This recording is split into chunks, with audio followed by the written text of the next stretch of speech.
Hello everyone, আসসালামু আলাইকুম।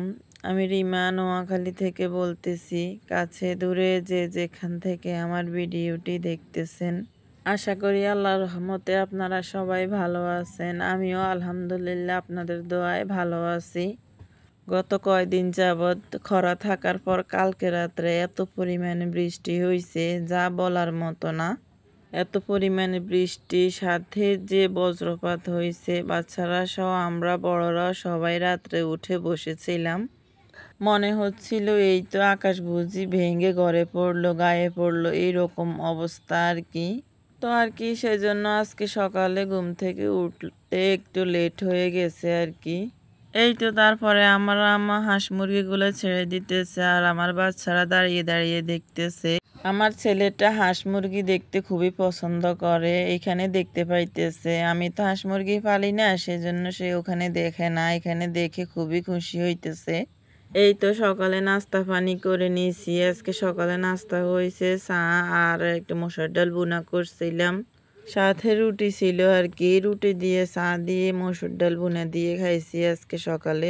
সকালে নাস্তা পানি খাওয়া শেষে যে প্লেট বাটিগুলা বাইর হয়েছে আমার আম্মা কলপাড়ে নিয়ে রাখছিল। আমি সবগুলা ধুয়ে নিছি, ধুয়ে সবগুলা তাকে সব জায়গায় জায়গায় রেখে দিতেছি। তারপর চলে গেলাম রান্না বান্নায়। আজকে রান্না করব হচ্ছে পাট শাক ভাজি করব, তারপর আলু দিয়ে মোরগের ঝোল করব, আর হচ্ছে সিমের ভর্তা বাটবো। আমার আব্বা সিম গাছ লাগাইছে, কিন্তু এখনো সিম ধরে নাই। সিমগুলা বাজার থেকে ওই দিন নিয়ে আসছিল, কিছু রান্না করছি আর অল্প কিছু রেখে দিছি একটু ভর্তা বাটবো বলে। আমি শাকগুলা আগে একটু ভাপ দিয়ে নিতেছি, তারপরে পেঁয়াজ মরিচ দিয়ে ভেজে নিব। আমি কিছু শুকনা মরিচ ভাজা দিছি আর কি। শুকনা মরিচ দিয়ে শাকগুলা ভাজি করলে খুবই খেতে মজা হয়। তারপরে দেখতে পাইতেছেন পাশের চুলায় আমি মুরগি রান্না করব। তার জন্য পেঁয়াজ দিয়ে দিছি তেলে। পেঁয়াজটা ভালো করে নরম হয়ে গেলে তাতে আমি টমেটো কুচি দিয়ে দিব।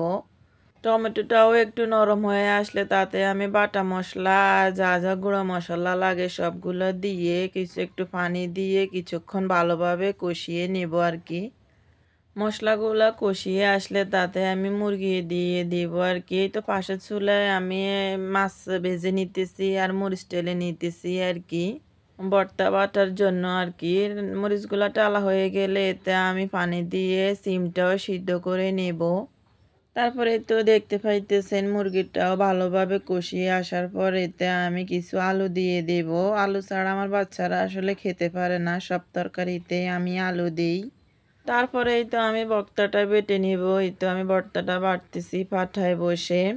আমার ভিডিওটি দেখতে দেখতে কোথাও গিয়ে যদি একটু ভালো লেগে যায়, প্লিজ আমার চ্যানেলটি সাবস্ক্রাইব করে রাখবেন যারা ইউটিউব থেকে দেখতেছেন। যারা ফেসবুক থেকে দেখতেছেন প্লিজ আমার পেজটি ফলো দিয়ে রাখবেন।